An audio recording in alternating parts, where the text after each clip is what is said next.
Chapter 1. The Mysterious Door. Mr. Utterson, the lawyer, was a quiet, serious man. He was shy with strangers, and afraid of showing his feelings. Among friends, however, his eyes shone with kindness and goodness. And although this goodness never found its way into his conversation, it showed itself in his way of life.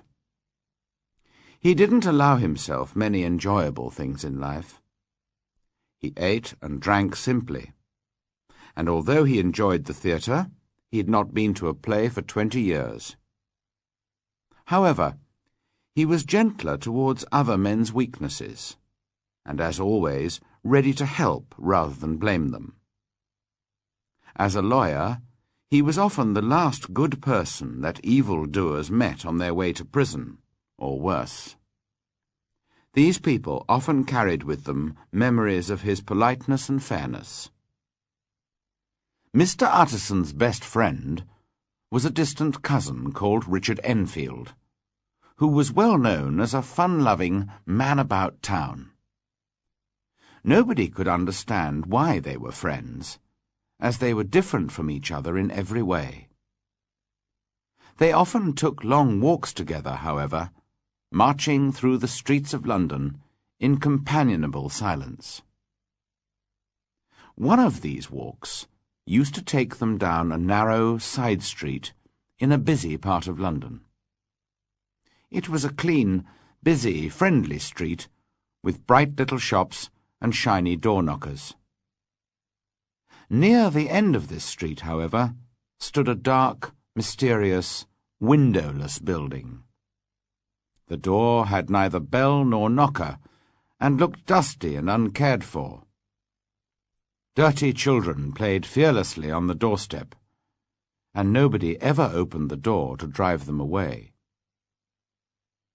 One day, as Mr. Enfield and his friend passed the building, Mr. Enfield pointed to it.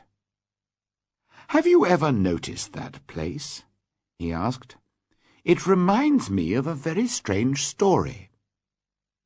"Really?" said Mr. Utterson. "Tell me." "Well," began Enfield, "I was coming home about 3 o'clock on a black winter morning when suddenly I saw two people. The first was a short man who was walking along the street, and the second was a little girl who was running as fast as she could. Well, the two bumped into each other, and the child fell down. Then a terrible thing happened. The man calmly walked all over the child's body with his heavy boots, and left her screaming on the ground. It was an inhuman thing to do. I ran after the man, caught him, and fetched him back. There was already a small crowd around the screaming child. The man was perfectly cool, but he gave me a very evil look, which made me feel sick in my stomach. The child's family then arrived, and also a doctor. The child had been sent to fetch the doctor for a sick neighbour, and was on her way home again. "The child is more frightened than hurt," said the doctor. And that, you would think, was the end of the story. But you see, I had taken a violent dislike to the short man. So had the child's family. That was only natural. But the doctor, who seemed a quiet, kindly man, was also looking at our prisoner with murder in his eyes. The doctor and I understood each other perfectly. Together we shouted at the man, and told him we would tell this story all over London, so that his name would be hated. He looked back at us with a proud, black look. "Name your price," he said. We made him agree to £100 for the child's family. With another black look, the man led us to that door over there. He took out a key and let himself into the building. Presently he came out and handed us £10 in gold and a cheque for £90 from Coates's bank. The name on the cheque was a well-known one. "See here," said the doctor doubtfully. "It isn't usual for a man to walk into an empty house at 4 in the morning and come out with another man's cheque for nearly £100. "Don't worry," said the man with an ugly look.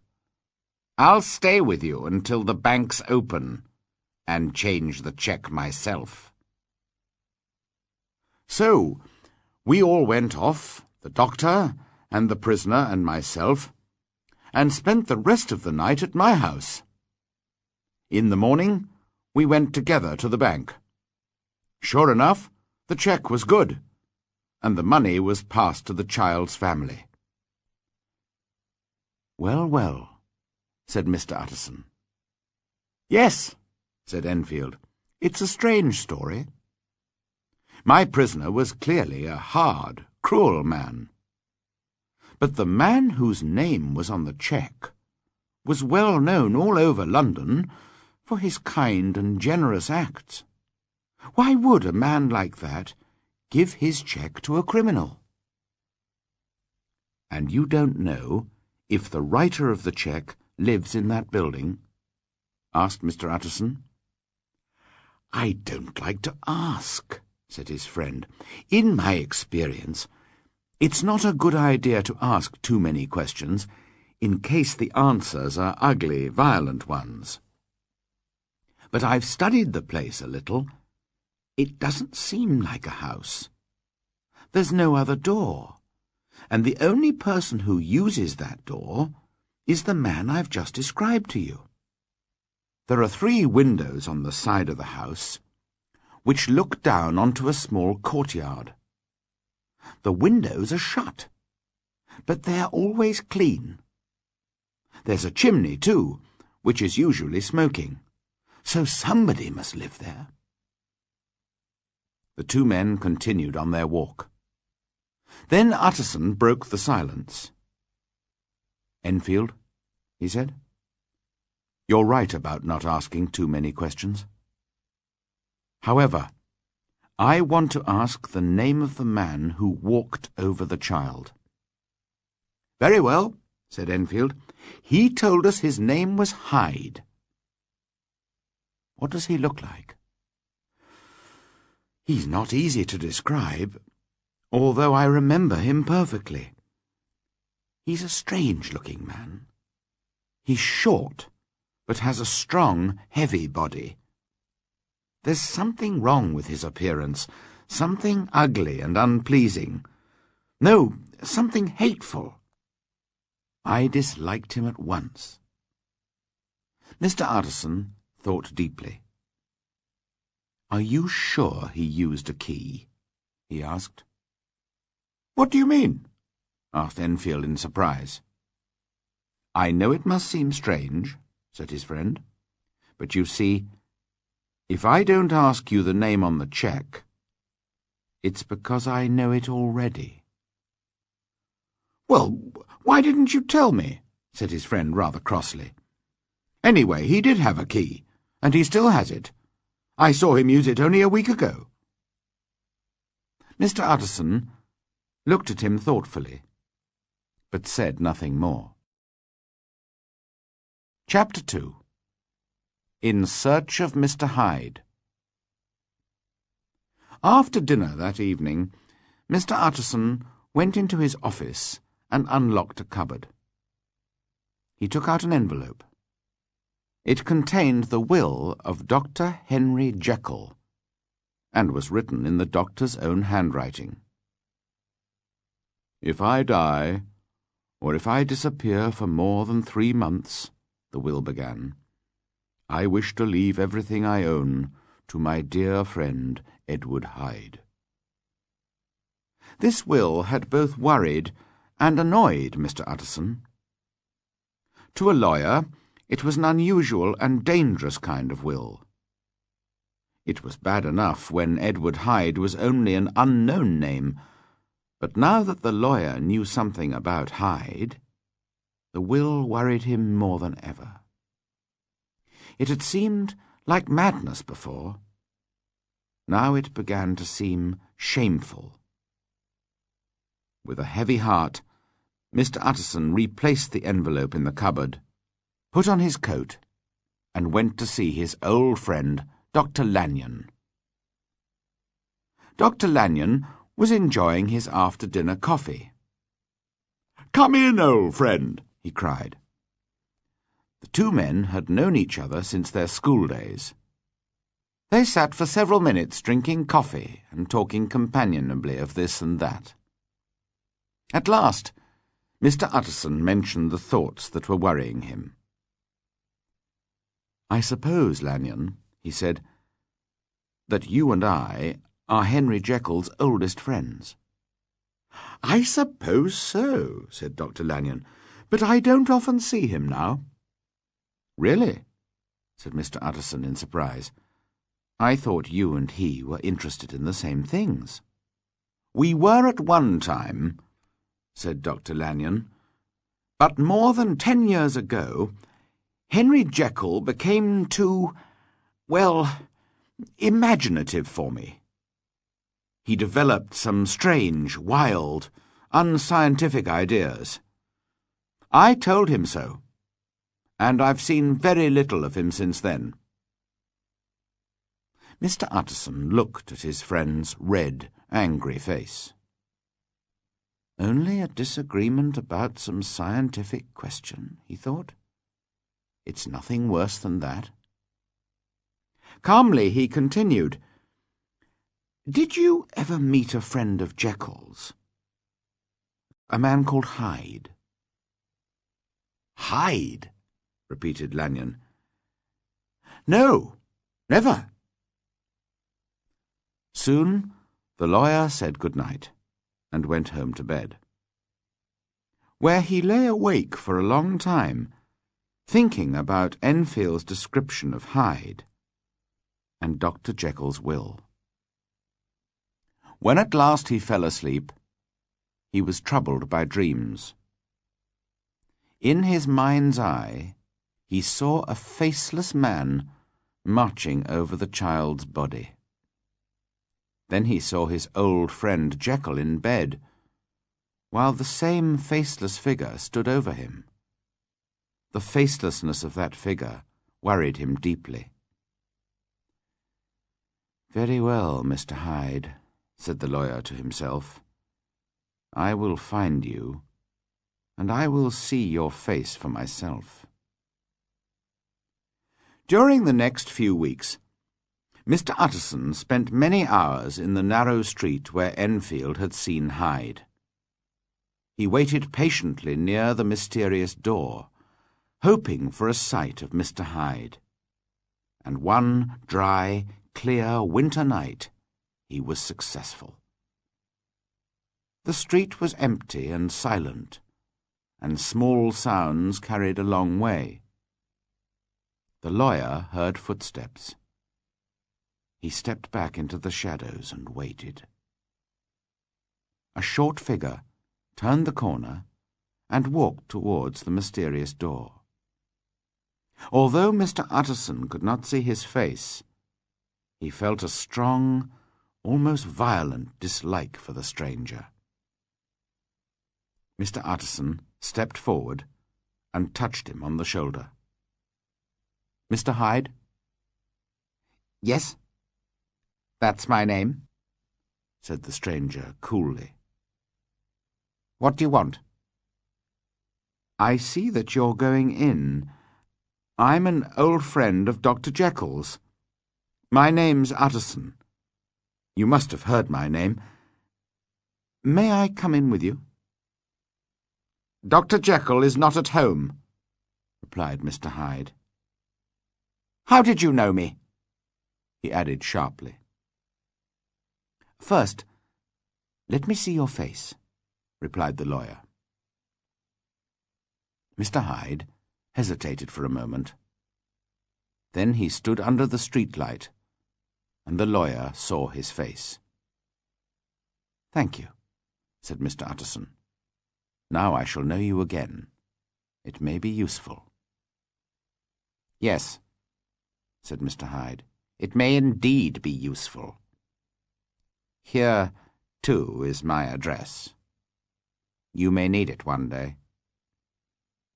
He gave the lawyer his address, which was in a poor part of London. "Good God," thought the lawyer. "Does Hyde know about Jekyll's will? Is that what he's thinking of?" But he said nothing. "And now," said Mr. Hyde, "how did you know me?" "You were described to me." "Who did that?" "I know people who know you." "Who?" asked Mr. Hyde sharply. "Dr. Jekyll, for example," said the lawyer. "He never told you?" cried Mr. Hyde in sudden anger. "Don't lie to me!" And before the lawyer could answer, he turned the key in the lock and disappeared into the house. Mr. Utterson stared at the closed door. "Why do I dislike him so much?" he said to himself. "Enfield was right. There is something evil about the man. Poor Henry Jekyll, I'm worried about you. Your new friend will mean trouble for you." Round the corner from the narrow street, there was a square of handsome old houses. One of these was Dr. Jekyll's house, and Mr. Utterson knocked at the front door. The servant answered and told him that Dr. Jekyll was not at home. "I saw Mr. Hyde go in by the laboratory door in the street at the back of the house," said the lawyer. "That's right, Mr. Utterson," replied the servant. "Mr. Hyde has his own key and comes and goes when he likes. We have orders from Dr. Jekyll to obey him." Mr. Utterson walked home more worried than ever. A fortnight later, Dr. Jekyll gave a dinner party for a few old friends. Mr. Utterson was among them, and he remained after the others had left. "I've been wanting to speak to you for some time, Jekyll," said the lawyer, "about your will." Dr. Jekyll was a tall, well-made man of 50, with a smooth, kindly face. "My poor friend," he said, "you do worry unnecessarily, you know. Like poor Lanyon when I told him about my new ideas. Imaginative rubbish, he called them. I'm very disappointed in Lanyon." But the lawyer did not want to talk about Dr. Lanyon. "You know, I've never agreed with your will," he continued. "You've told me often enough," said his friend sharply. "Well, I've learnt something about your friend Hyde," continued the lawyer. The colour of the doctor's handsome face changed from pink to greyish-white. "I don't want to hear any more," he said. "You don't understand. I'm in a very difficult, painful situation." "Tell me everything," said Mr. Utterson, "and I'll do my best to help you." "You're very kind, but this is a private matter. I'll tell you one thing. I can get rid of Mr. Hyde any time I want. You must understand, however, that I take a great interest in poor Hyde. I know you've seen him. He told me. And I'm afraid he wasn't very polite to you. But I really do care about him. And if anything happens to me, I want you to promise to make sure that he inherits my money." "I cannot pretend that I shall ever like him," said the lawyer. "I'm not asking you to like him," said his friend. "I only ask you to help him when I'm gone." "I promise," said Mr. Utterson sadly. Chapter 3. The Carew Murder. One night in London, nearly a year later, a servant girl was sitting at her bedroom window, looking out at the moonlit street. She saw a tall, handsome old man with white hair coming along the street, and a shorter, younger man walking towards him. The old man spoke politely to the younger one. He seemed, the girl said later, to be asking his way. Then the girl looked more closely at the younger man and recognized him. "It was Mr. Hyde," she said later. "He once visited my master." Mr. Hyde, the girl said, was carrying a heavy stick. He was playing with it impatiently as he listened to the old man. Then suddenly he seemed to explode with anger. "He was like a madman," the servant girl said. "He shook his stick at the old man, who stepped back in surprise. Then he hit the old man violently with the stick and knocked him to the ground. He beat the helpless body again and again. I could hear the bones breaking. It was so terrible that I began to feel ill. Then everything went black, and I don't remember any more." It was 2 o'clock in the morning before she was conscious again and able to call the police. The murderer had disappeared, but the dead man was still lying on the ground with the murder weapon beside him. The stick had broken in the middle, and one half still lay beside the murdered man. The police decided that the murderer had carried away the other half. A gold watch and a purse were found in the dead man's pockets, but no cards or papers, except a letter addressed to Mr. Utterson. A policeman brought this letter to the lawyer the next morning. Together, they drove to the police station where the body had been taken. A police inspector showed him the body. "Yes, I recognize him," said Mr. Utterson heavily. "He is Sir Danvers Carew." "Thank you, sir," said the inspector. "And do you recognize this?" He showed Mr. Utterson the broken stick and told him the servant girl's story. Mr. Utterson knew the stick at once. "That's Henry Jekyll's stick," he said to himself. "I gave it to him long ago." "Is this Hyde a short, evil-looking man?" he asked. "That's how the servant girl described him, sir," agreed the inspector. "Come with me," said Mr. Utterson to the inspector. "I think I know where he lives."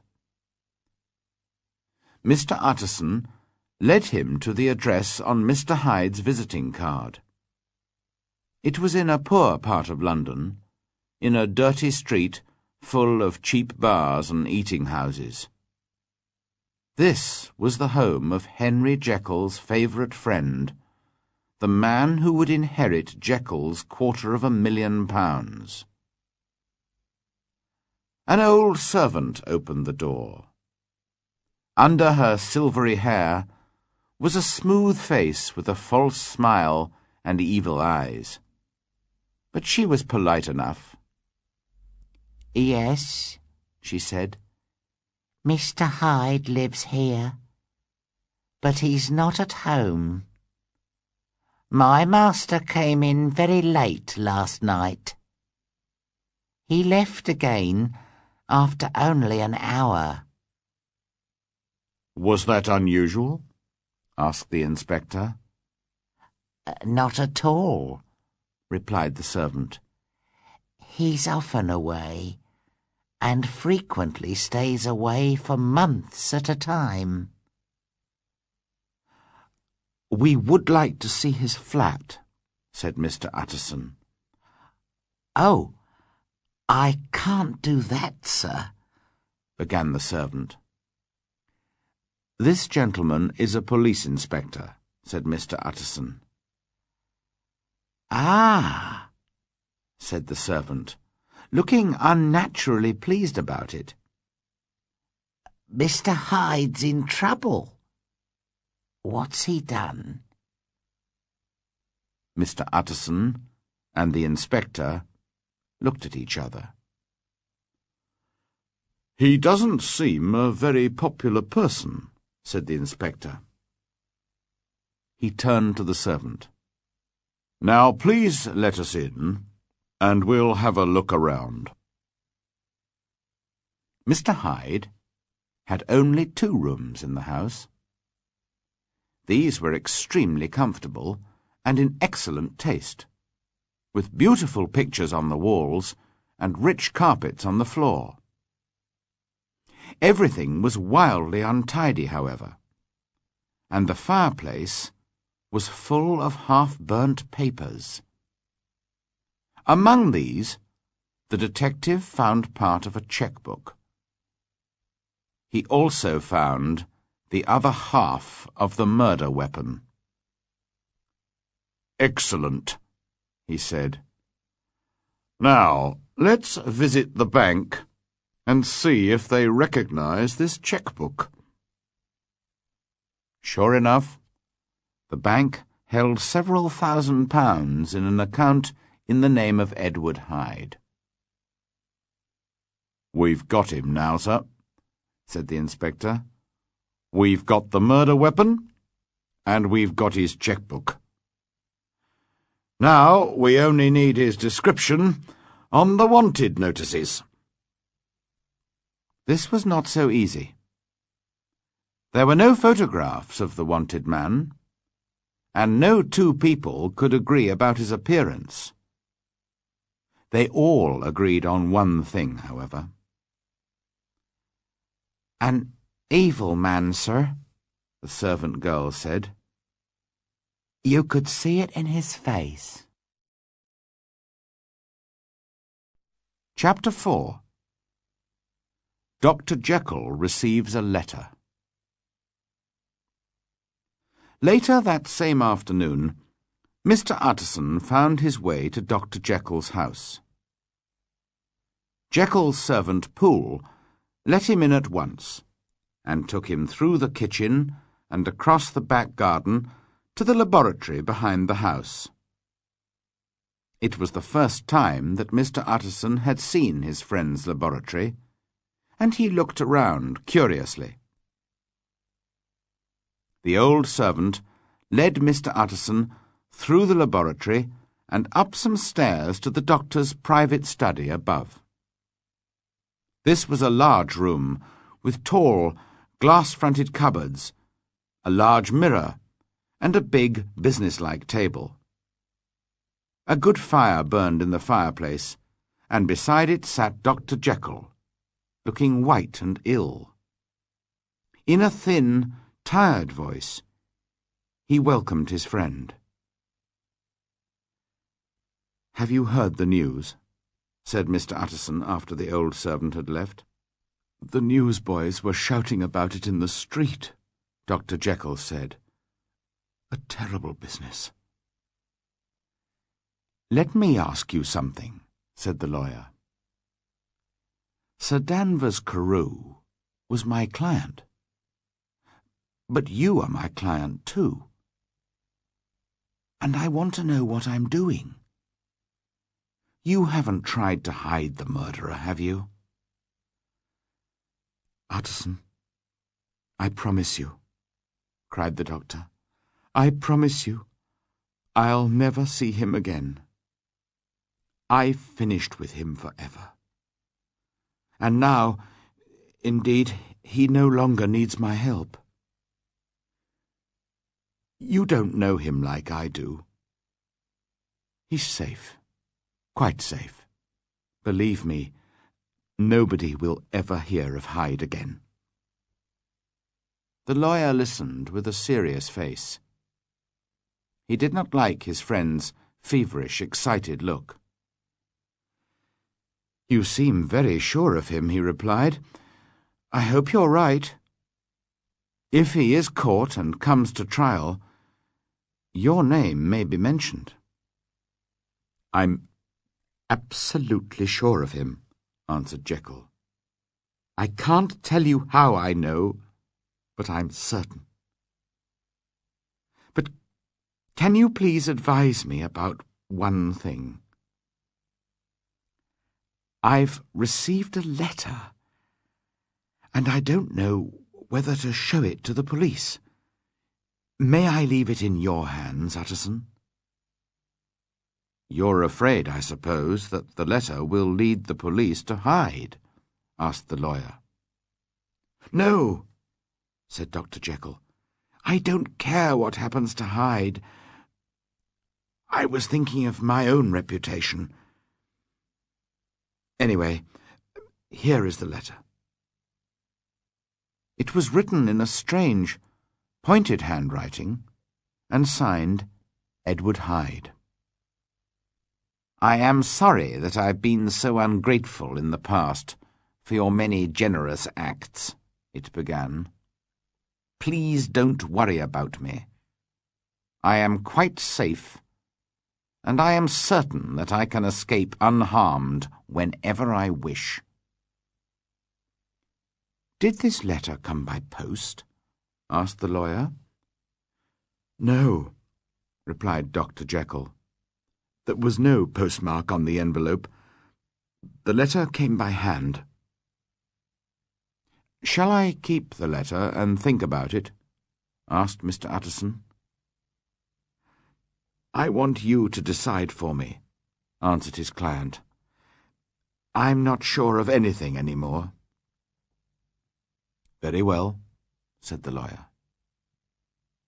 "Now tell me, the part in your will about disappearing for 3 months or more, was that Hyde's idea?" "It was," whispered Dr. Jekyll. "He was planning to murder you," said the lawyer. "You've had a lucky escape." "I've had a lesson, too," said his client in pain and sadness. "Oh, what a lesson!" And he covered his face with his hands. On his way out of the house, the lawyer stopped and spoke to Poole. "By the way," he said, "a letter was handed in today for your master. Who brought it? And what did he look like?" "Nobody came except the postman, sir," said the servant in surprise. "That worries me," thought Mr. Utterson as he walked home. "Clearly the letter arrived by the laboratory door. Perhaps it was even written in the study. I must think about this carefully." In the street, the newsboys were still shouting, "Read all about it! Terrible murder!" The lawyer's thoughts were sad. One of his clients was dead, and the life and reputation of another were in danger. Mr. Utterson did not usually ask anyone for advice. Today, however, was different. That evening, he sat by his fireside with his chief clerk, Mr. Guest, beside him. The lawyer and his clerk had worked together for many years, and knew and understood each other. Also, Mr. Guest had been involved in business with Dr. Jekyll and knew him well. Outside it was foggy and dark, but the room was bright and warm, and there was a bottle of good whisky on the table. "This is a sad business about Sir Danvers Carew," said Mr. Utterson. "Yes, indeed, sir. The murderer was a madman, of course." "I would like your opinion about that," replied the lawyer. "I have a letter from the murderer here." Mr. Guest was interested in the study of handwriting. His eyes brightened at once. "A murderer's letter?" he said. "That will be interesting." He looked carefully at the writing. "Not a madman, I think," he said. "But what unusual handwriting." Just then a servant entered with a note. "Is that note from Dr. Jekyll?" asked Mr. Guest. "I thought I recognised the handwriting." "Is it anything private, Mr. Utterson?" "Only an invitation to dinner. Why? Do you want to see the letter?" "Just for a moment, please, sir." The clerk put the two letters side by side and studied them carefully.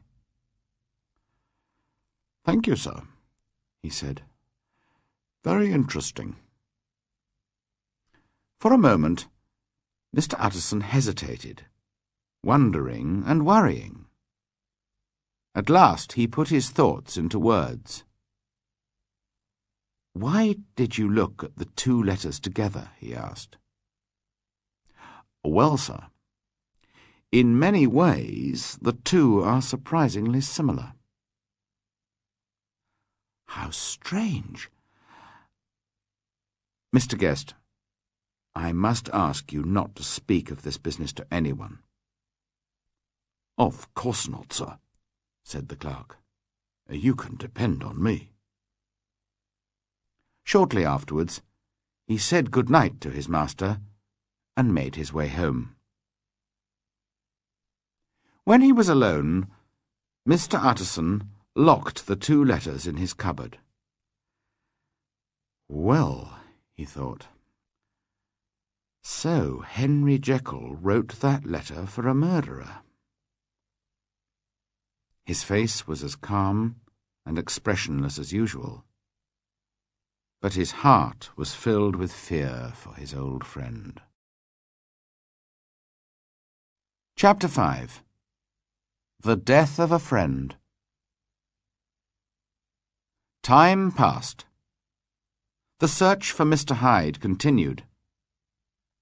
Sir Danvers Carew was an important and popular man, and the police tried desperately to arrest the murderer and bring him to trial. But there was no sign of Mr. Hyde himself, although the police and the newspapers discovered a lot about his past life. Nobody, it seemed, could say one good word about the wanted man. He was a cruel, violent man who had lived an evil life full of hate and jealousy. None of this, however, was any help to the police. Mr. Hyde had just disappeared. As time went by, Mr. Utterson became calmer and more at peace with himself. He was truly sorry that his client, Sir Danvers Carew, was dead, but he was also very glad that Mr. Hyde had disappeared. As for Dr. Jekyll, he too appeared calmer and happier. He came out into the world again. He invited friends to his house and accepted invitations to theirs. He had always been a good and generous man. Now, however, he became a churchgoer too. He was busy. He spent a lot of time in the fresh air, and he looked happy and carefree. For more than 2 months he was at peace with himself and the world. On the 8th of January, Mr. Utterson was invited to dinner at Dr. Jekyll's house. Dr. Lanyon was there too. This is quite like old times, thought the lawyer as he watched Dr. Jekyll smiling at Dr. Lanyon. On January the 12th, however, and again on the 14th, Dr. Jekyll refused to see visitors. "The doctor is not well," explained Poole. "He hopes you will forgive him, but he cannot see anyone." Mr. Utterson called again next day, and again the day after that. After 2 months of almost daily meetings with his old friend, the lawyer felt rather lonely. On the 6th evening he invited his clerk, Mr. Guest, to dinner with him, and on the 7th night he went to visit Dr. Lanyon. Dr. Lanyon made him welcome, but Mr. Utterson was shocked by the change in the doctor's appearance. His face, which was usually pink and healthy, was grey and thin, and there was a frightened look in his eyes. He was suddenly an old, sick man. "He looks," said Mr. Utterson to himself, "like a man who knows he's dying." "How are you, Lanyon?" he said. "You don't look well." "I've had a shock, Utterson," replied Dr. Lanyon, "and it will cause my death. I have only a few weeks to live." He paused. "Well, it comes to us all sooner or later. I've had a good life on the whole." "Jekyll is ill too," said the lawyer. "Have you seen him?" At the name of Jekyll, the look on Dr. Lanyon's face changed. "Please," he said, holding up a trembling hand, "don't speak that name in this house." "Oh, dear," said Mr. Utterson. He hesitated for a moment. "The 3 of us have been friends all our lives, Lanyon. We are too old now to make new friends. Can't you forgive and forget? Perhaps I can help." "Nothing can be done," replied Dr. Lanyon. "Ask him yourself." "He won't let me into the house." "That doesn't surprise me. One day, Utterson, after I am dead, you will perhaps learn the full story. Meanwhile, if you can sit and talk to me of other things, please stay. Just don't mention that person, as it hurts me to think about him."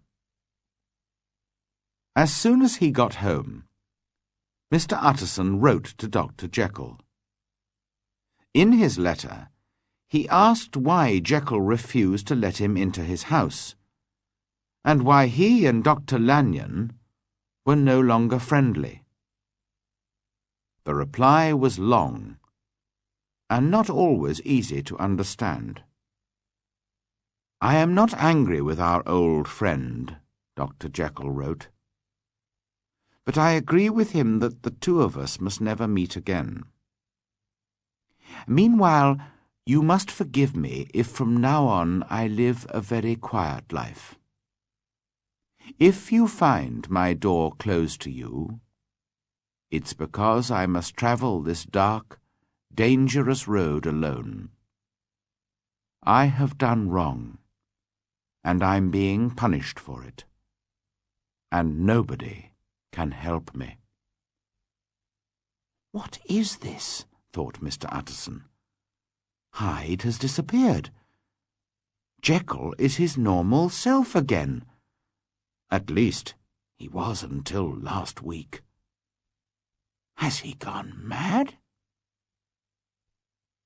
Then he remembered Dr. Lanyon's words. "There is something more," he said to himself. "Something mysterious, but I have no idea what it is."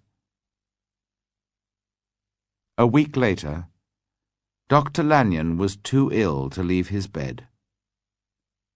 2 weeks after that, he was dead. After his friend's burial, Mr. Utterson went home and into his office. From his locked cupboard, he took out an envelope, which he had received soon after his friend's death. In Dr. Lanyon's handwriting, he read, "G.J. Utterson, Private." The lawyer turned the envelope over and over in his hands before he opened it. What terrible news could it contain?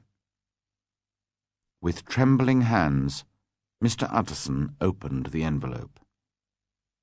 Inside was another envelope, with the words, "Not to be opened until the death or disappearance of Dr. Henry Jekyll." The lawyer could not believe his eyes. Death or disappearance? The words were the same as in Dr. Jekyll's will.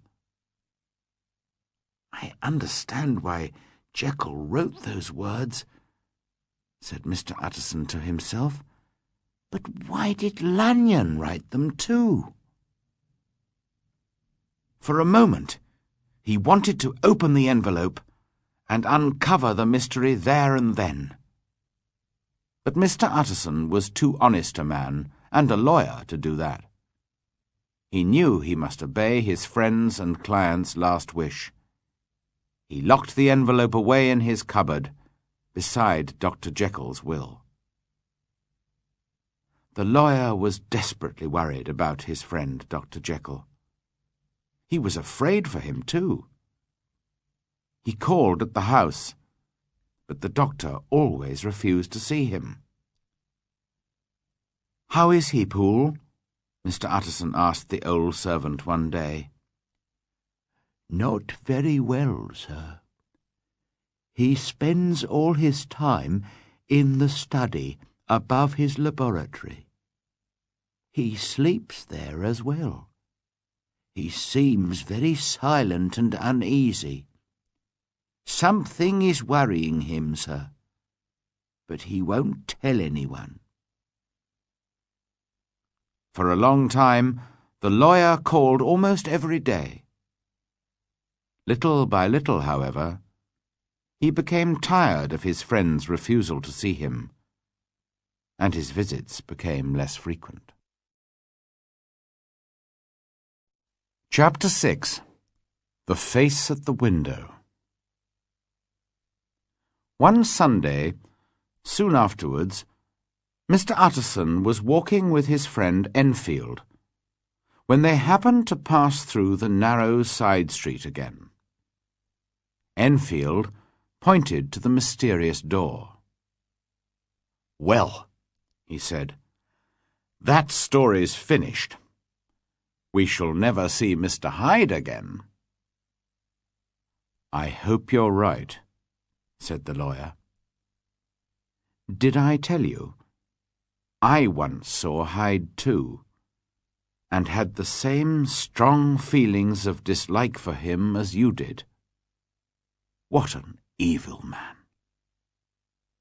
"I agree," said his friend. "By the way, why didn't you tell me that our mysterious door led to the laboratory at the back of Dr. Jekyll's house. I didn't know then, but I know now. Well, now that you know, let's go into the courtyard and look up at his window. I must tell you, I'm worried about poor Jekyll. Perhaps the sight of a friendly face will do him good.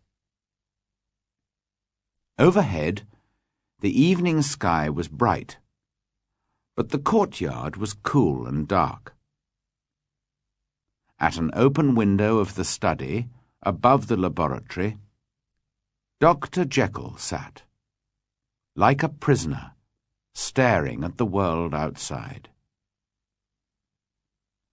"I hope you are better, Jekyll," the lawyer called up to him.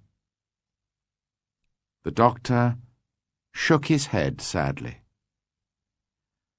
"I'm not well, Utterson," he said.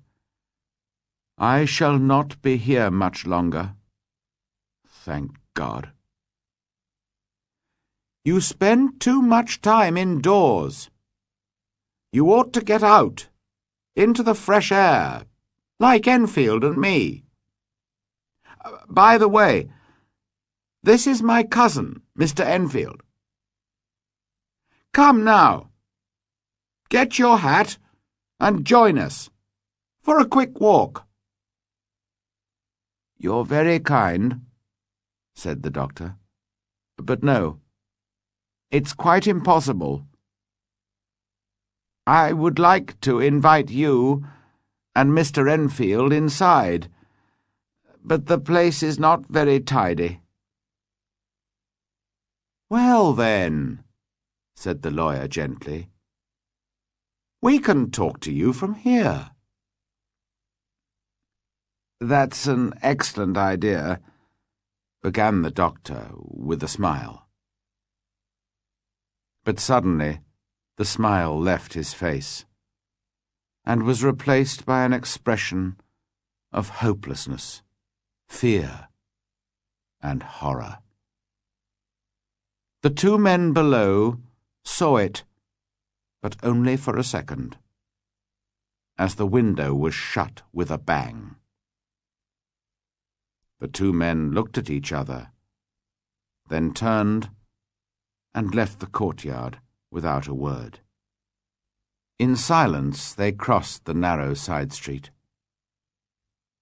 They did not speak until they came out into a busy, noisy street.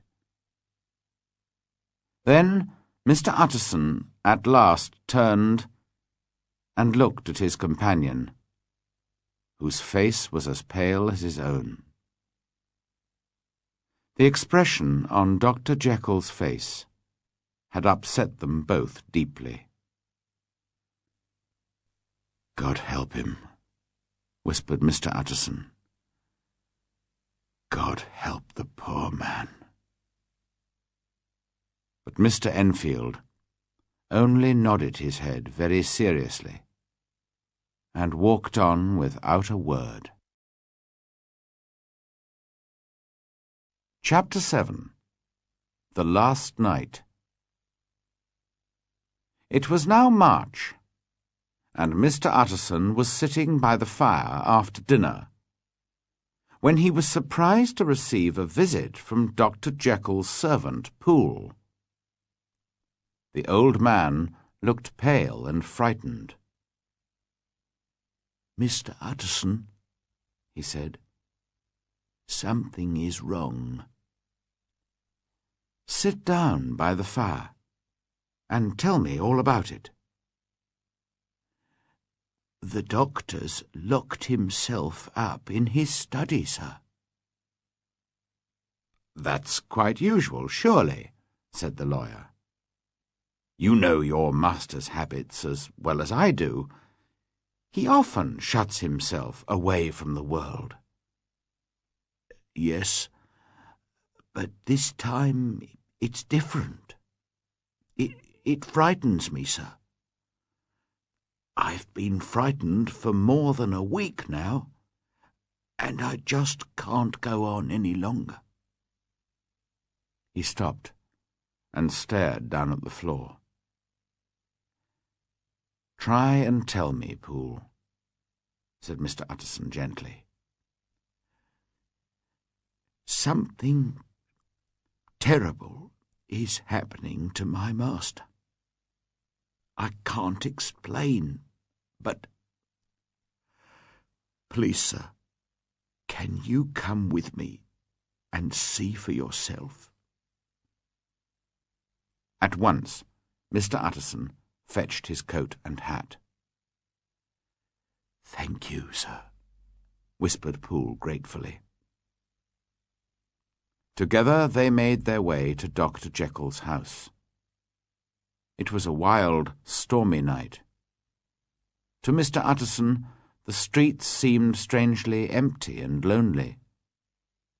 The square, when they reached it, was full of wind and flying dust. The thin trees were blowing wildly, and untidy grey clouds were sailing past a pale, sickly moon. "Well, sir," said Poole, "here we are, and I hope that nothing is wrong." He knocked softly at the front door. The door was open just a little, and a voice from inside asked, "Is that you, Poole?" "Yes. Open the door." The hall, when they entered, was brightly lit. A good fire was burning. The room was full of people. Every servant in the house was there. They looked like a crowd of frightened children. "What's all this?" said the lawyer. "What are you all doing here? Your master would not be pleased." "They're frightened," said Poole simply. No one else spoke. A little servant girl began to cry. "Quiet," said Poole sharply, trying to control his own fear. "Now, fetch me a light, and we'll finish this business at once. Mr. Utterson, sir, please follow me." He led the way across the back garden towards the laboratory. "Come as quietly as you can, sir. I want you to hear, but I don't want him to hear you. And, sir, if he asks you to go inside, don't go." Mr. Utterson's heart gave a little jump of fear, but he bravely followed the servant into the laboratory to the bottom of the stairs.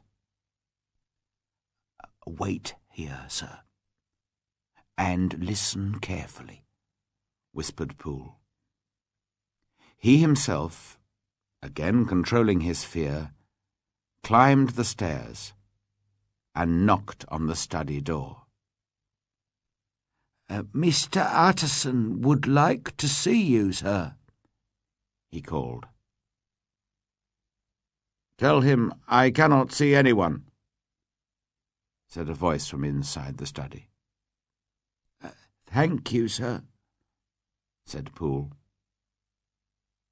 He led Mr. Utterson back across the garden and into the house.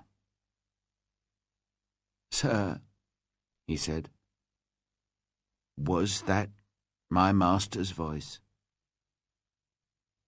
The lawyer's face was pale. "It has changed," he said.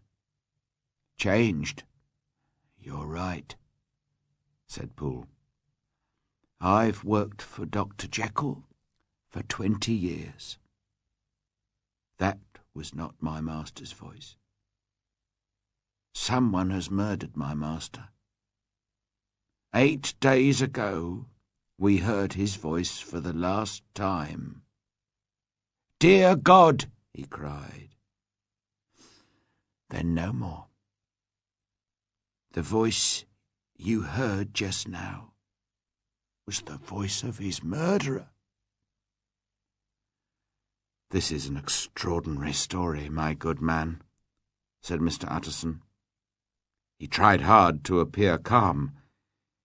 "If Dr. Jekyll has been murdered, why is his murderer still there?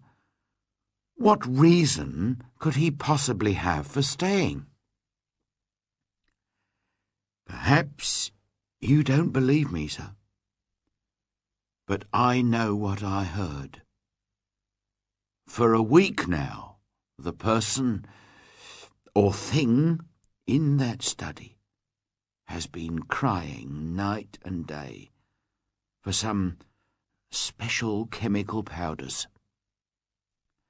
My master was in the habit, when he was particularly busy with his scientific work, of writing orders on pieces of paper and leaving them on the stairs.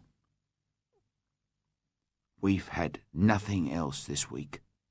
Nothing except written orders and a locked door. I've been to every chemist in town in search of these chemicals of his, but they were never right. They weren't pure enough, he said. I had to take them back to the shop and try another chemist. I don't know what these chemicals are, but the person in that study wants them terribly badly." "Did you keep any of these written orders?" asked Mr. Utterson. Poole reached in his pocket and brought out a note. The lawyer read it carefully. It said, "I am returning your chemicals as they are impure and therefore useless. In the year 18... you made up a mixture of chemical powders for Dr. Henry Jekyll. Please search your cupboards for some more of the same mixture and send it to Dr. Jekyll at once. This is very important." "This is a strange note," said Mr. Utterson. "The chemist thought so too, sir," said Poole. "When I took him this note, he cried, 'All my chemicals are pure, and you can tell your master so.' And he threw the note back at me." "Are you sure this is your master's handwriting?" asked Mr. Utterson. "Of course, sir," said Poole. "But what does handwriting matter? I've seen my master's murderer." "Seen him?" repeated Mr. Utterson. "Yes. It was like this. I came suddenly into the laboratory from the garden. I think he had left the study to look for something. The study door was open, and there he was, at the far end of the laboratory. He was searching among some old boxes. He looked up when I came in, gave a kind of cry, and ran upstairs and into the study. I only saw him for a moment, but my blood seemed to freeze. Sir, if that was my master, why was he wearing a mask over his face? If it was my master, why did he cry out like a trapped animal and run away from me? I've been his servant for 20 years. And then..." Poole paused. and covered his face with his hands, too upset to speak. "This is all very mysterious," said Mr. Utterson. "But I think I begin to understand. Your master, Poole, is ill, and the illness has changed his appearance. Perhaps that also explains the change in his voice. It certainly explains the mask, and the way he has been avoiding his friends. And of course, he's searching for these chemicals because he believes they will make him well again. Dear God, I hope he's right. Poor Jekyll. That is my explanation. It's sad enough, Poole, but it's normal and natural, and there's nothing to be alarmed about." "Sir," said the servant, "that thing was not my master. My master is a tall, fine, well-built man. The stranger was much shorter. Sir, I have been with my master for 20 years, and I know his appearance as well as I know my own. No, sir, that thing in the mask was never Dr. Jekyll, and I believe that it murdered my master." "Poole," said the lawyer, "if you say that, I must make sure. We must break down the study door." "You're right, Mr. Utterson," cried the old servant. "Very well. Will you help me? If we are wrong, I'll make sure that you're not blamed for it." "There's an axe in the laboratory," suggested Poole.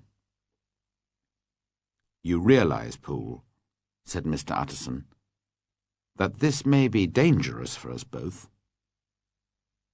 Let us now be honest with each other. This masked figure that you saw, you're certain that it was not your master?" "That's right, sir." "Did you, in fact, recognize it?" "Well, sir, it was all so quick that I'm not really sure.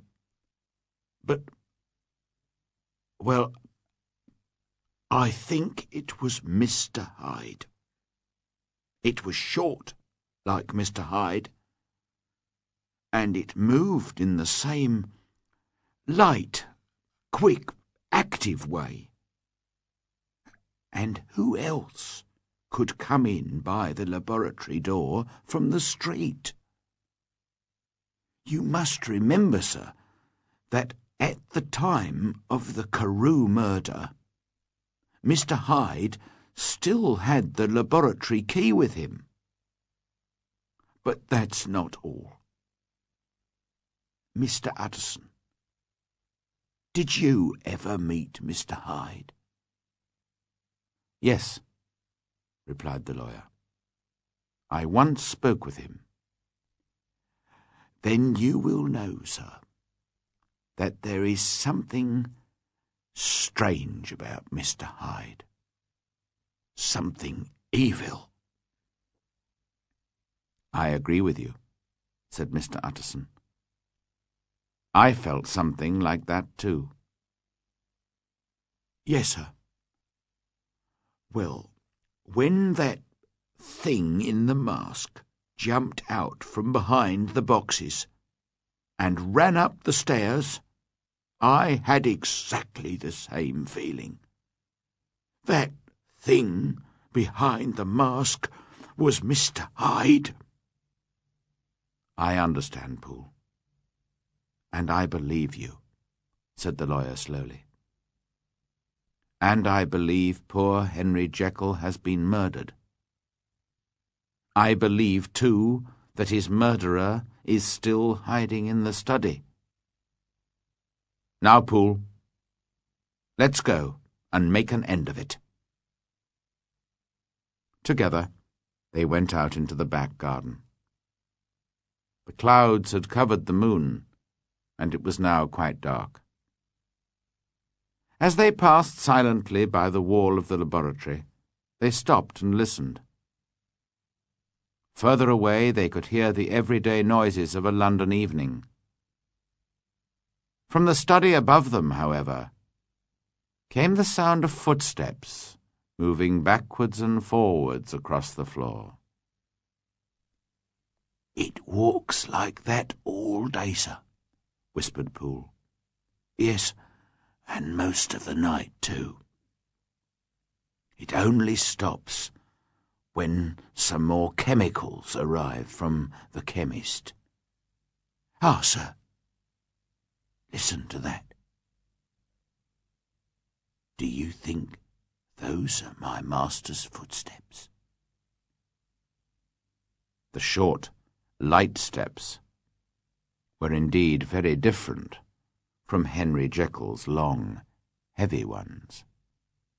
"Have you anything else to tell me, Poole?" asked the lawyer heavily. "Once," said Poole, "I heard it weeping." "Weeping?" repeated Mr. Utterson in horror. "Weeping like a lost child," said the old servant. "It tore my heart. I felt like weeping too." "Well," said the lawyer, "we have a job to do." They went into the laboratory and climbed the stairs to the study. "Jekyll," called the lawyer in a loud voice, "I must see you." He paused for a moment, but there was no reply. "If you refuse to let me in, then I'll break down the door." "Utterson," said a voice from inside the study, "I beg you to leave me alone."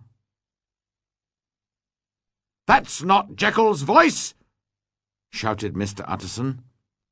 "It's Hyde's. Break the door down, Poole." The axe rose and fell. The door shook, and a scream of pure fear, like a trapped animal, rang from the study. Again the axe crashed against the door, but the wood was strong, and the lock was well made. At last, however, the door fell inwards upon the carpet. The two men stared into the study. They saw a warm, comfortable room with a good fire burning in the fireplace, and a few papers on the big table. A friendly, homely room. But face down, in the middle of the floor, there lay the body of a man. The lawyer turned it over on its back and saw the face of Edward Hyde. He was dressed in clothes that were much too large for him, and in his hand he held a small bottle. The lawyer shook his head. "He's taken poison, Poole," he said. "I fear we've come too late to save Dr. Jekyll, and too late to punish his murderer, too. Now we must find your master's body." They searched everywhere, but there was no sign of Henry Jekyll, dead or alive. "Perhaps your master has escaped," said Mr. Utterson hopefully. He went to check the door from the laboratory into the narrow side street. It was locked and covered with dust. On the floor nearby, he found a broken key. "It's a long time since anyone opened this door," said Mr. Utterson. "Yes," said Poole, picking up the broken key. "So, how did Hyde get in?" "This is too difficult for me, Poole," said the lawyer. "Let's go back to the study." They searched the study again. "Look, sir," said Poole, pointing to a small table in the corner. There were bottles of liquid and some white powders lying in saucers. "He was testing his chemicals here." One of the doctor's books was lying on the floor. Its cover was torn off. The lawyer picked it up. Dr. Jekyll loved his books, and always took great care of them. But he had written all over this one. The handwriting was unmistakable, before tearing it and throwing it on the floor. Then the lawyer noticed the tall mirror on the wall between the glass-fronted bookshelves. "How strange," said Mr. Utterson. "Why did Jekyll want a mirror in his study?" Next, they turned to the desk and found a large packet addressed to Mr. Utterson. The handwriting was Dr. Jekyll's. The lawyer opened the packet, and 3 envelopes fell out onto the floor. The first contained a will. It was like Dr. Jekyll's first will in every way, except one. The doctor had left all his money not to Edward Hyde, but to Gabriel John Utterson. The lawyer looked at the will, then at Poole, and finally at the dead man on the floor. "I just don't understand," he whispered. "Hyde has been here all this time. Why didn't he destroy this will?" He picked up the next envelope. It contained a short note in the doctor's handwriting. Mr. Utterson saw the date. "Poole!" he cried. "This is today's date on the letter. Jekyll was alive here today. He can't be dead. He has run away or is hiding somewhere. And if so, why? If he's alive, can we be sure that Hyde killed himself? We must be careful, Poole, or we may involve your master in some terrible danger." "Why don't you read the note, sir?" asked the servant. "Because I'm afraid," said the lawyer, in a worried voice. Slowly, he lifted the letter and read. "My dear Utterson, if you are reading this, it means that I have disappeared. Please go home and read Lanyon's letter. Afterwards, please read the confession of your unfortunate and unhappy friend, Henry Jekyll." "This must be the confession," said Mr. Utterson to himself. picking up the third and largest envelope. He put it in his pocket. "Say nothing about these papers, Poole," he said. "If your master has died, or disappeared, this paper may save his reputation. It's now 10 o'clock. I must go home and study these papers in peace and quiet. But I shall come back here before midnight, and then we shall send for the police." They went out, locking the laboratory door behind them. With a heavy heart, Mr. Utterson walked home to read his letters. Chapter 8. Dr. Lanyon's Letter. Dear Utterson, 4 days ago, on the 9th of January, I received a letter by the evening post. It was in the handwriting of my old friend Henry Jekyll. I was rather surprised, as we were not in the habit of writing to each other, and I had had dinner with him the night before. When I came to read the letter, I was even more surprised. The letter said, "Dear Lanyon, you are one of my oldest friends. Although we have sometimes disagreed on scientific matters, I have always remained your friend. I would do anything for you, Lanyon. Please, will you do something for me now?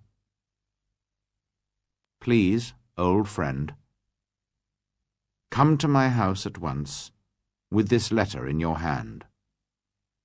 Poole, my servant, has his orders. He will be here with the locksmith. Break the lock of my study door, and then you must go in there alone. Open the glass-fronted cupboard on the left-hand side and look on the 4th shelf from the top. On it, you will find some packets of chemical powders, a small bottle, and a book. Please take everything back to your house. If you leave as soon as you receive this letter, you should be back home before midnight. At that time, you will receive a visit from a man. Please give him the bottle, the powders, and the book, and I shall always be grateful to you. Do not fail me, Lanyon. Believe me, my life and my peace of mind depend on you. I am in fearful danger, and only you can save me. Your friend, Henry Jekyll. After reading this letter, I was sure that Dr. Jekyll was mad. But a friend is a friend, and so I went at once to his house. Jekyll's servant had received by the same post a letter similar to mine, and he was waiting for me with the locksmith. Together we went through the old laboratory and climbed the stairs to the doctor's private study. The door was very strong, with an excellent lock, but the locksmith knew his job.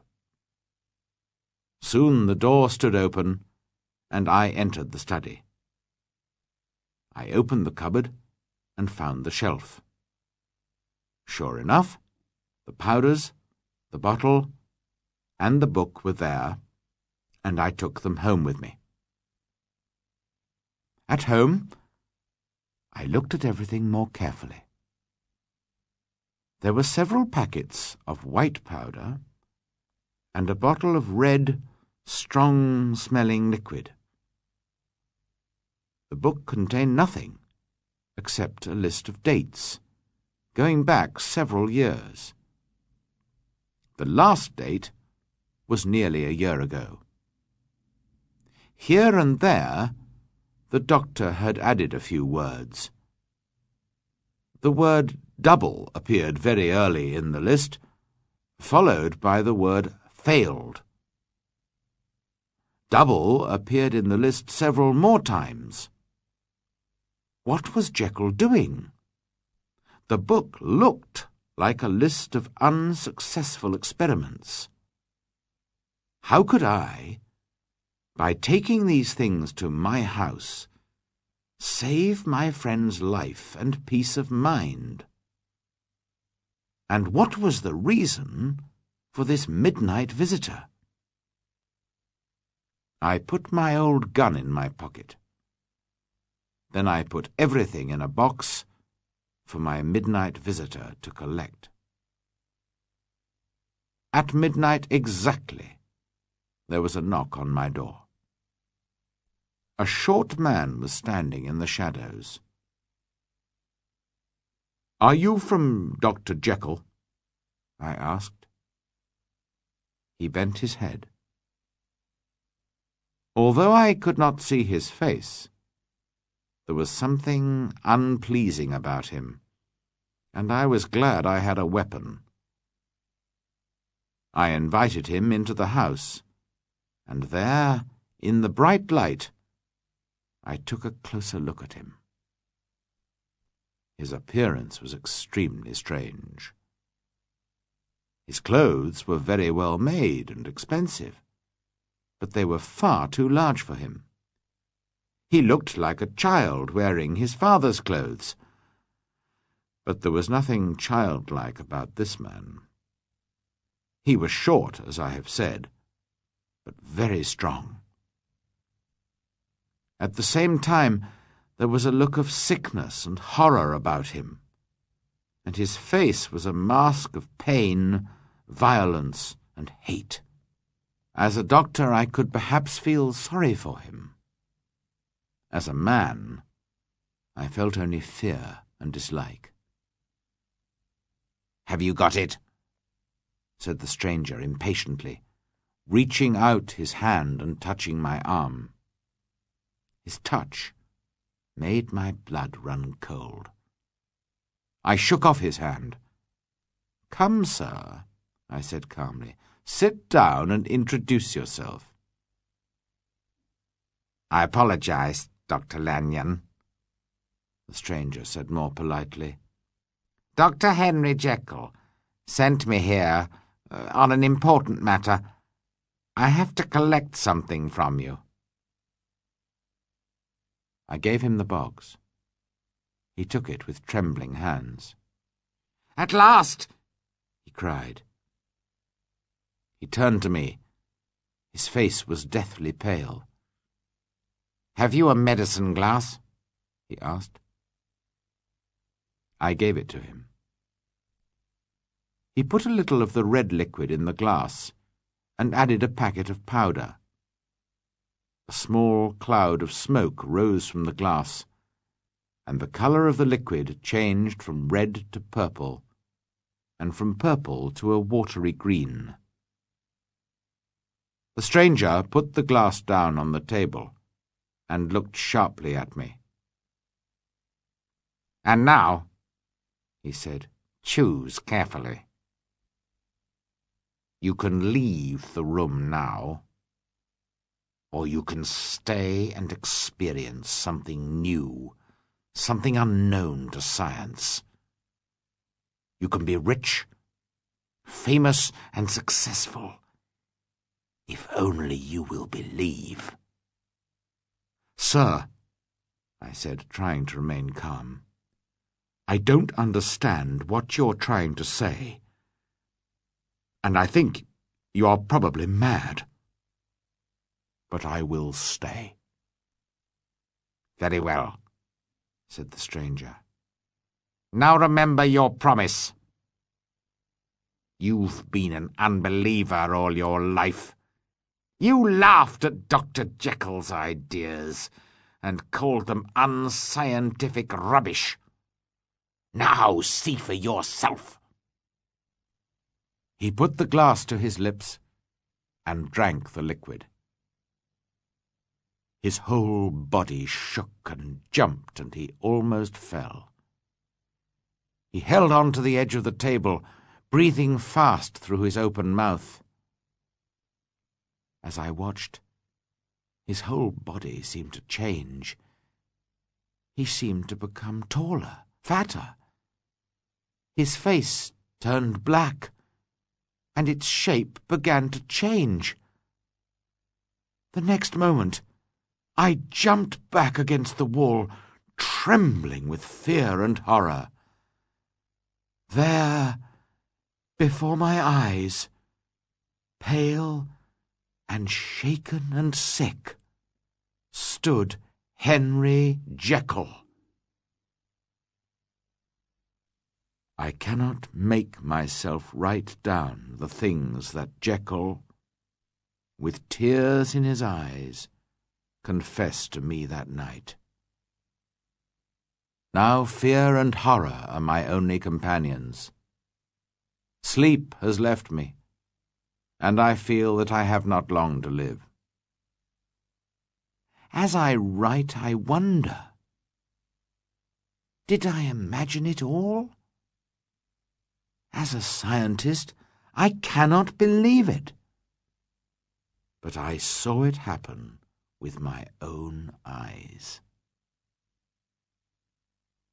I will say just one thing more, Utterson. The evil thing that came into my house that night, as Jekyll told me, was known by the name of Hyde, and was wanted by the police for the murder of Sir Danvers Carew. Hasty Lanyon. With fear in his heart, Mr. Utterson put away Dr. Lanyon's letter, and then opened the confession of Dr. Henry Jekyll. Chapter 9. Dr. Jekyll's Confession. I was born in the year 18... I inherited a large fortune, a strong, healthy body, and an excellent mind. I was naturally hard-working, and soon I was extremely successful in my chosen work as a scientist. Although I was still young, important people came to me for advice. At an age when most young men are going out and having fun, I was behaving like a grey-haired old man. This was not easy for me. The outside world saw a serious, hard-working doctor.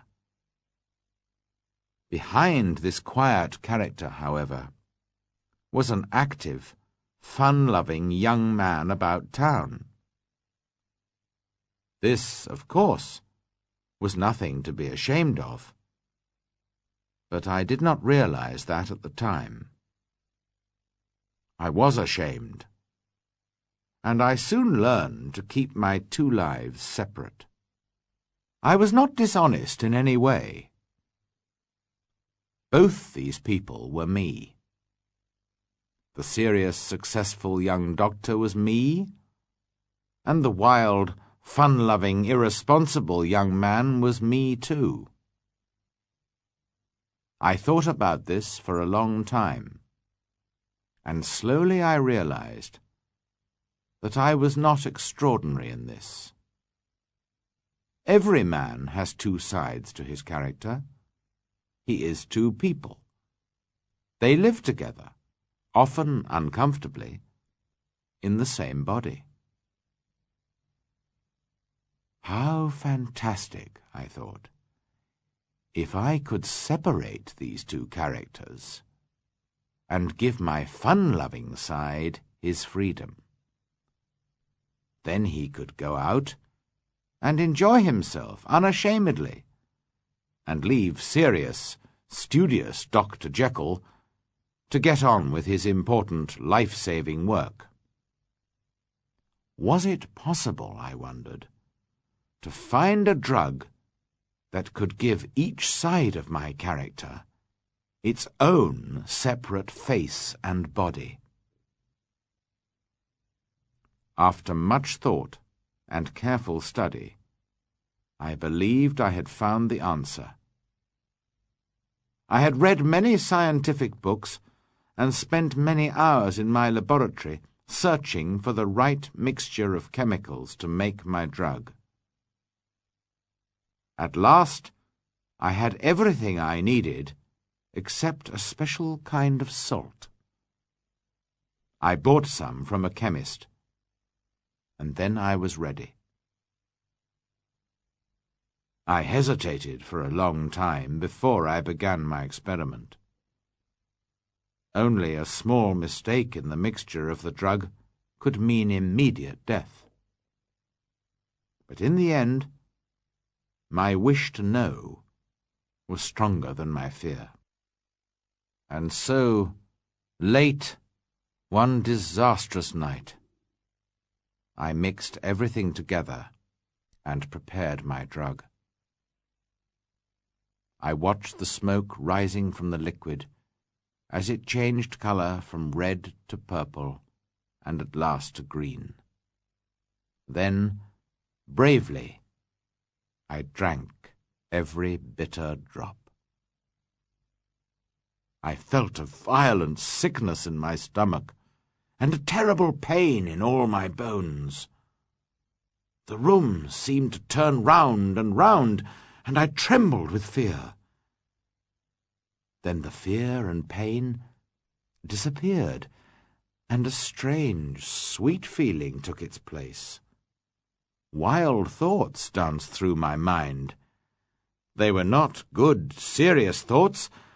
They were the wild passions of an evil and cruel stranger. But inside myself, I felt younger, lighter, more carefree than ever before. If this is pure evil, I thought, I like it. I stood there, enjoying these strange new thoughts and passions, and suddenly realized that I was shorter. At that time, there was no mirror in my study.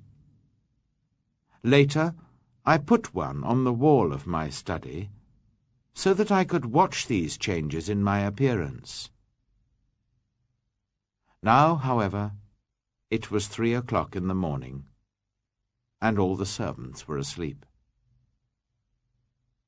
I decided it was safe to go to my bedroom in my new body and take a look at myself in the mirror there. I crossed the garden and entered my house like a stranger. As I came into my room, I saw Edward Hyde for the first time. At that time, the good side of my character was stronger than the evil side. Henry Jekyll had his faults, but he was mostly a good, kind man. I cannot be sure, but I believe that is the reason why Edward Hyde was so much smaller than Henry Jekyll. But that was not the only difference between the two men. Henry Jekyll had a kind, open, honest face. Pure evil stared out of Edward Hyde's eyes. I felt no dislike, however. Indeed, I welcomed him. Edward Hyde was me, young and strong, and full of life. Later, however, I noticed that Hyde's appearance and manner had a strong effect on other people. Nobody could meet Edward Hyde without a feeling of dislike and horror. I believe I understand the reason for this too. Everyone is a mixture of good and evil. Even the worst criminal has a little good in him. Only Edward Hyde was pure evil. I stood for a long time, staring at the mirror. Am I trapped? I wondered. If I am, I must leave this house before daylight. If I don't, I shall be arrested as a thief. I hurried back to my study. With trembling hands, I mixed another dose of the drug and drank it. Again I felt that terrible pain and sickness. But a few seconds later, I found myself with the face and body and character of Henry Jekyll once more. I blame myself for the things that happened later. It was not the fault of the drug. That was neither good nor evil. But it opened the prison doors and allowed Edward Hyde to escape. Soon he was out of control. He, you will remember, was wholly evil. Dr. Jekyll was not wholly good, however.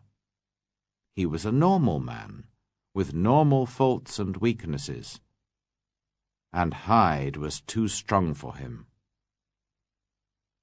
I welcomed Hyde, therefore. I arranged everything very carefully. I bought a flat in a poor part of London, where I kept Hyde's clothes and employed a servant to do the housework. I took a dose of the drug whenever I wanted to forget my old, quiet, serious self for a time. In those early days, God forgive me, I thought it was all very amusing. Dr. Jekyll was well known. Nobody knew Hyde, however, and in his body I was free to do as I wished. I will not go into details about my adventures and shameful acts as Hyde. Jekyll remained as good and kind as ever, and always did his best to undo the harm that Hyde did. But as time went by, Jekyll became less and less able to control Hyde. One night, Hyde injured a child in the street, and a passer-by saw him. That passer-by was your cousin. I recognized him when the two of you came to my window. Your cousin caught Hyde, and an angry crowd collected. They asked for money for the child's family.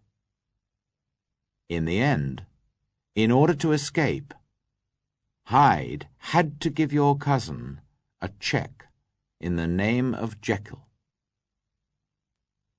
I learned my lesson from this, and opened a new bank account in the name of Hyde.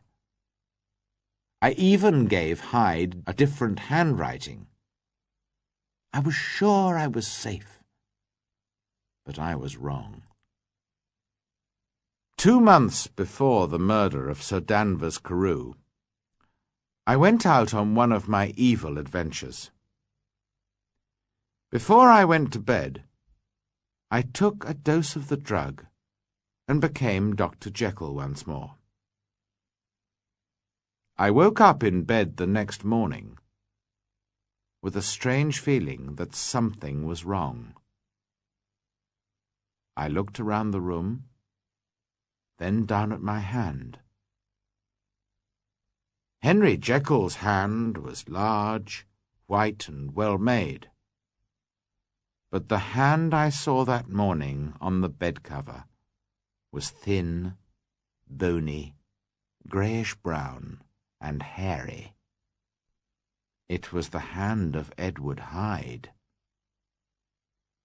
Sick with horror, I stared at it. I was Henry Jekyll when I went to bed, I thought. And now I am Edward Hyde. What possible explanation can there be? And more important, how can I get to my study and take the drug? Then I realized that the servants were quite used to the comings and goings of Hyde.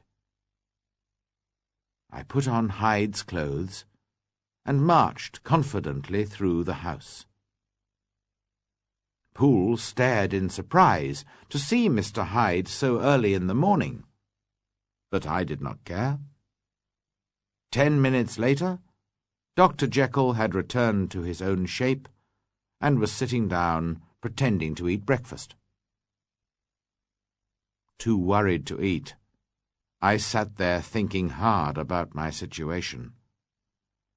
I realized that in recent weeks, Hyde had become bigger and stronger, both in body and character. What will I do, I thought, if Hyde takes control? I thought about the drug.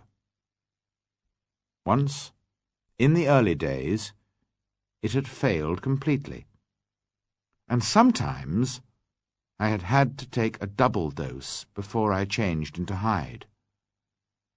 Now, however, it was quite easy to become Hyde. The problem was to become Jekyll again after my adventures. My good self and my evil self were fighting for my mind and body, and my evil self was winning.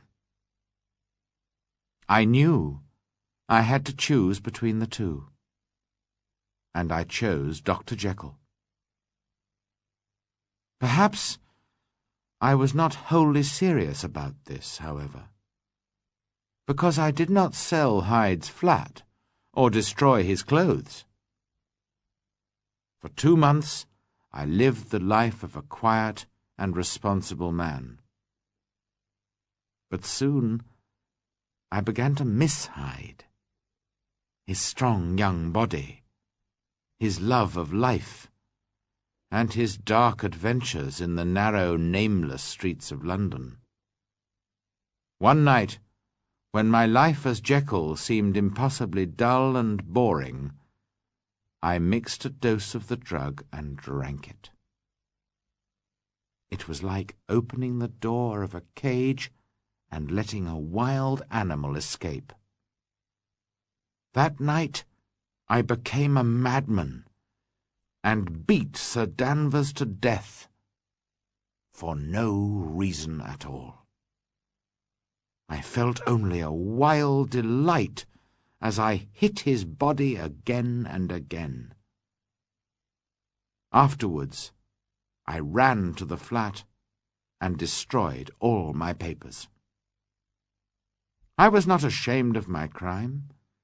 Instead, I was filled with a high, sweet excitement. I relived the murder as I walked back home through the streets. I felt strong and masterful. Edward Hyde had a song on his lips as he mixed a dose of the drug. "Your very good health, Sir Danvers." He laughed as he drank. A moment of terrible pain. Then poor Henry Jekyll fell to his knees and begged God to forgive him. When I was myself again, I locked the door that led from the street to my laboratory. I broke the key and threw it away. Goodbye for ever, Mr. Hyde," I whispered. The next day, the news of the murder was all over London. The servant girl had seen the crime and recognized Mr. Hyde. My other self was wanted by the police. In some ways, I was glad. Now Hyde could not show his face to the world again. If he did, every honest man in London would be proud to report him to the police. Once again, I led a busy, responsible, and almost happy life. Until one fine, clear January day. I was sitting on a seat in the park, enjoying the sunshine, when suddenly I felt deathly sick. I began to tremble all over. Soon, however, I felt well again. Not only well, but young, strong, and fearless.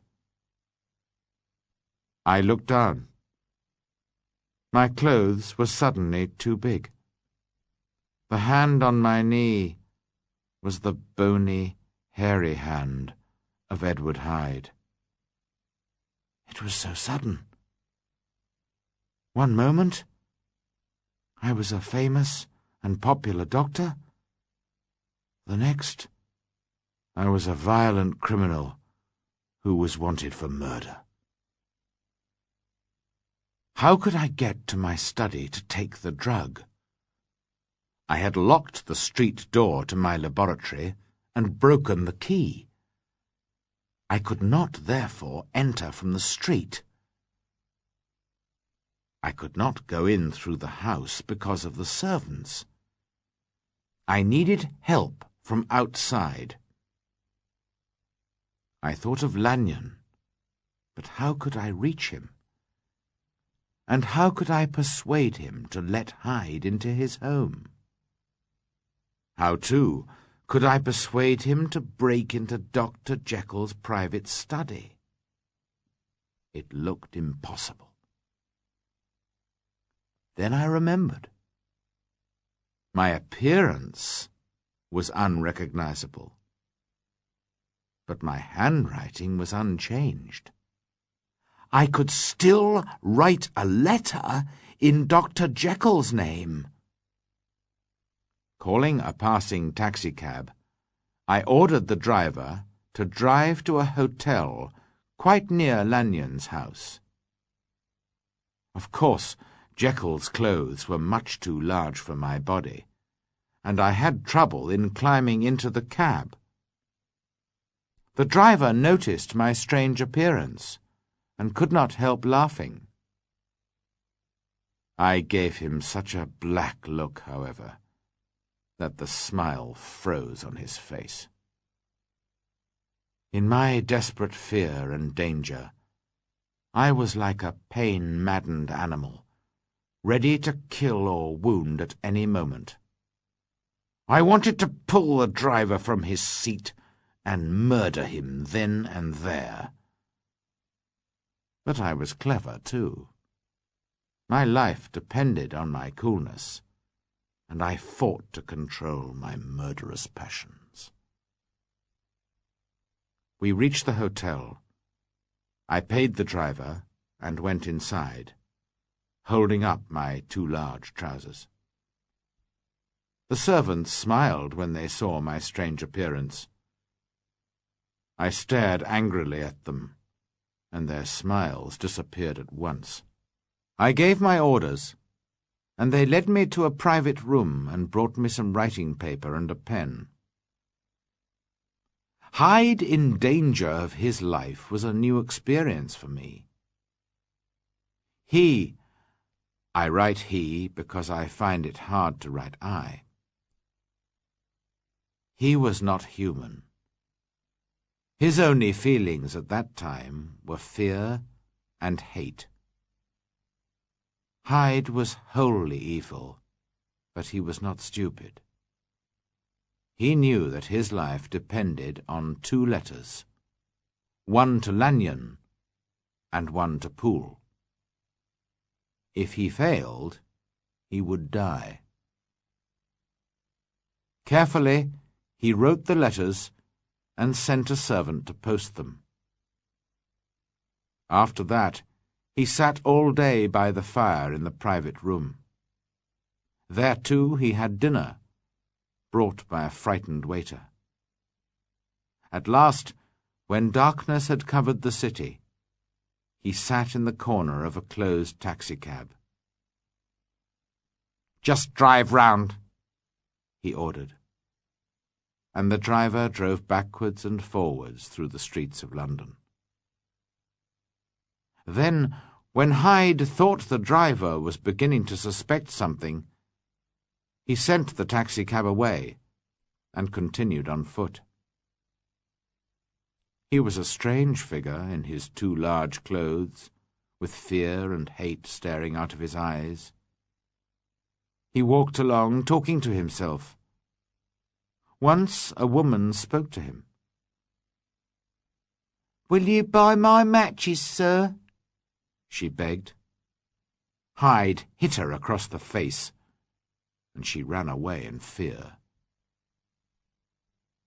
My plan was successful, and when I arrived in Lanyon's house, I took the dose of the drug that returned me to my normal appearance.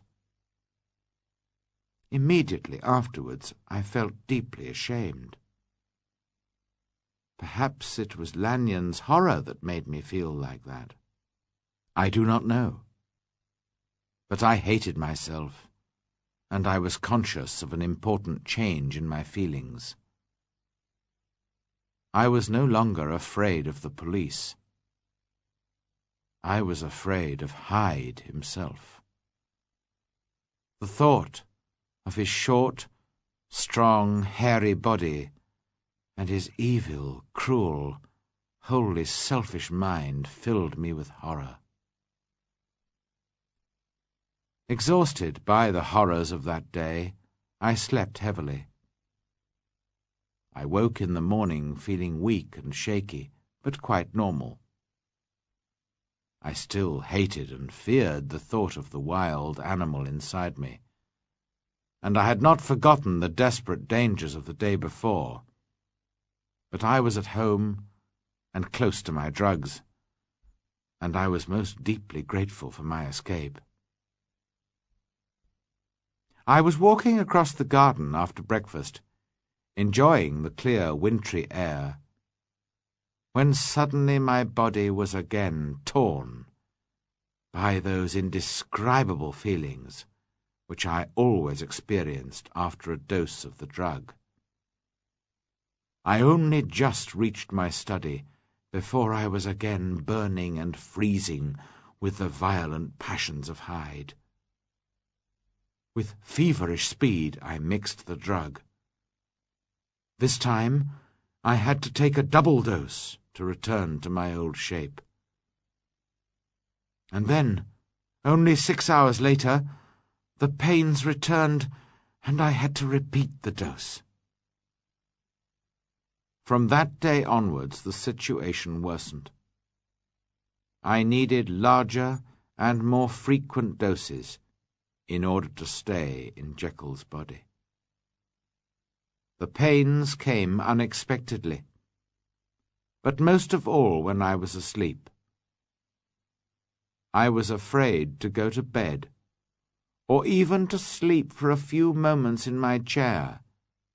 If I did so, I always woke as Hyde. Soon, Jekyll was a sick man, feverish and weakened by pain and fear. As Jekyll grew weaker, Hyde became stronger than ever. He burned with hate for everybody and everything. And Hyde and Jekyll now hated each other with equal passion. Jekyll hated Hyde because Hyde was evil and inhuman, and because Hyde was stronger than he was.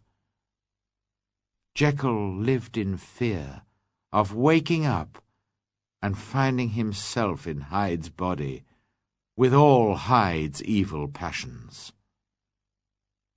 Hyde hated Jekyll for a different reason. His fear of death, the punishment for murder, drove him to the hiding place of Jekyll's body.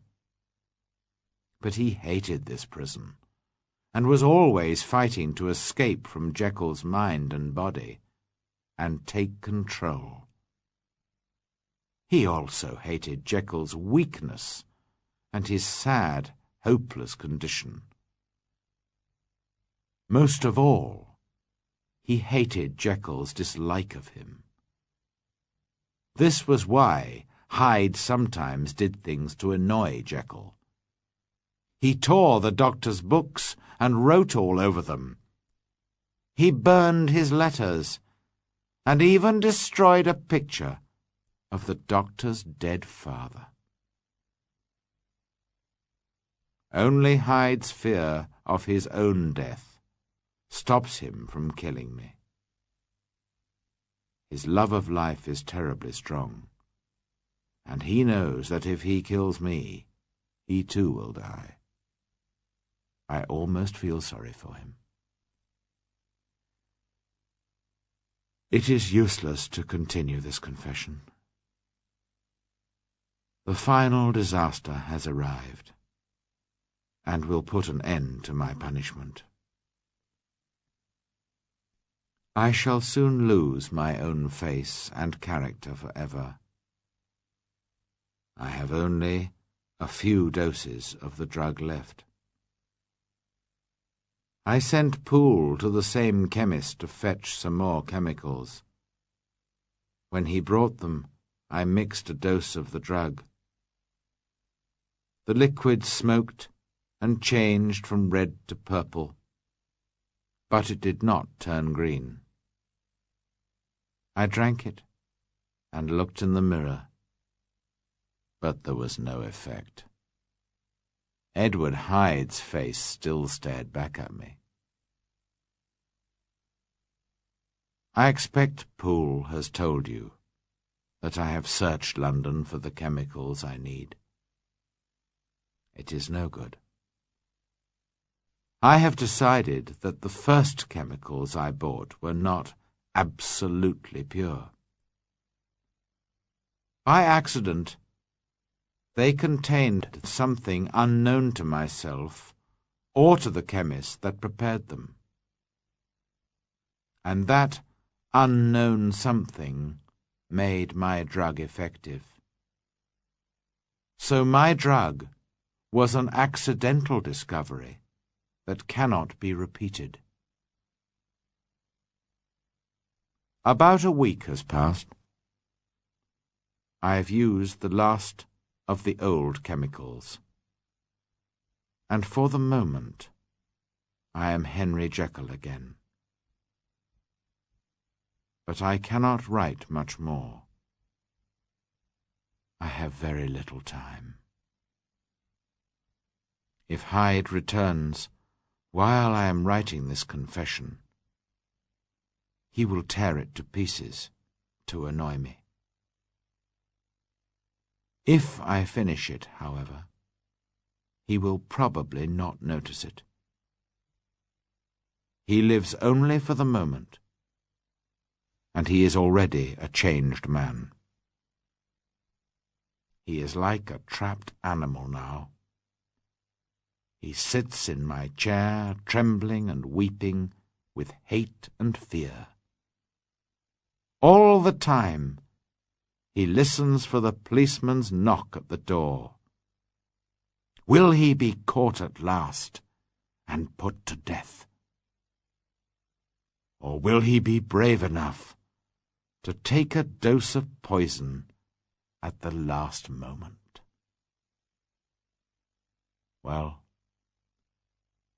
that is not my business. This is the true hour of my death. When you read this, the Henry Jekyll you know will be dead. The rest of the story is about Edward Hyde. Now, as I put down my pen, I bring the life of unhappy Henry Jekyll to an end.